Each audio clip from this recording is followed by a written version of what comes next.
Hello மூவிலவர்ஸ், கரா படம் பார்த்ததுக்கப்புறம் வந்து பார்த்தீங்கன்னா எனக்கு வந்து நிறைய கொஸ்டின்ஸ் வந்து இந்த படத்தில் வந்து வந்திருக்கு.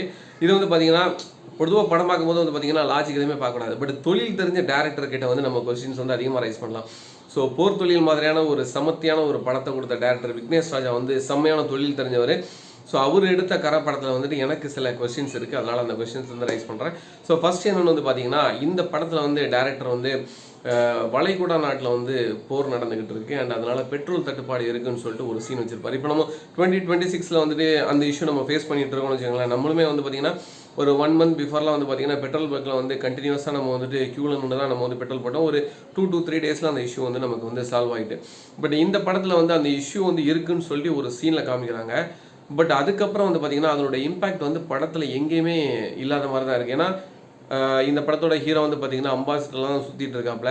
எல்லா பேங்க்லேயும் வந்து ராபரி பண்ணும்போது வந்து பார்த்தீங்கன்னா அம்பாசிடர் தான் போகிறாரு. அவருக்கு வந்து பெட்ரோல் தட்டுப்பாடே இல்லையா, இல்லைனா வந்து பார்த்தீங்கன்னா வேறு யாருக்குமே மக்கள்கிட்ட பெட்ரோல் தட்டுப்பாடு இல்லையா. ஸோ அது ரிலேட்டடான அதுக்கப்புறம் வேறு எந்த சீன்ஸுமே வந்து படத்தில் காமிக்கல அப்படிங்கிற மாதிரி தான் தோணுது. ஸோ அதுக்கடுத்த கொஸ்டின் என்னென்னு வந்து பார்த்தீங்கன்னா, இந்த படத்தில் வந்துட்டு ஹீரோ ஃபஸ்ட்டு சீன்லேயே வந்து எம்எல்ஏ வீட்டில் தான் திருட போகிறாரு. எனக்கு ஒரு பெரிய டவுட் என்னென்னா, 1990 காலகட்டத்தில் ஒரு எம்எல்ஏ வீட்டில் எந்த செக்யூரிட்டியுமே இருக்காதா?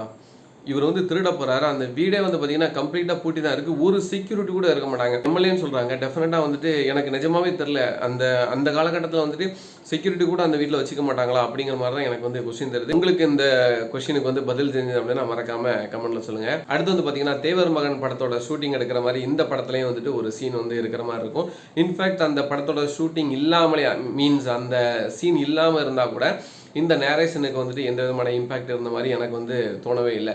இருந்தாலும் அந்த படத்தோட ஷூட்டிங் இருக்கிற மாதிரி இந்த படத்தில் வச்சுறதுக்கு வந்து என்ன ரீசனாக இருக்கும் அப்படிங்கிறது வந்துட்டு தெரிஞ்சுக்க விரும்புகிறேன். இது ஏன் நான் அப்படி கேட்குறேன் அப்படின்னா, இப்போ வரக்கூடிய நிறைய படங்களில் வந்துட்டு கமல் சாரோட ரெஃபரன்ஸ் வந்து ரொம்ப அதிகமாகவே இருக்குது. ரீசெண்டாக வந்து தாய் கிழவி படமாகட்டும், அதுக்கு முன்னாடி நிறைய டேரக்டர்ஸ் வந்துட்டு ஸ்டேஜில் பேசின விஷயங்கள் ஆகட்டும், நான் தான் கமலோட பெரிய ரசிகர்னு சொல்லிட்டு பேசின விஷயங்கள் ஆகட்டும்.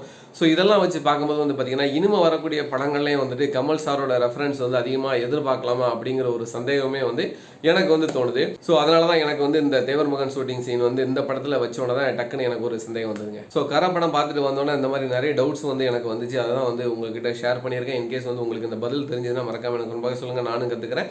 அண்ட் இது போக உங்களுக்கு நிறைய டவுட்ஸ் இருந்ததுனால மறக்காம எனக்கு சொல்லுங்கள். மீண்டும் இன்னொரு வீடியோவில் சந்திக்கலாம். டாடா பாய்.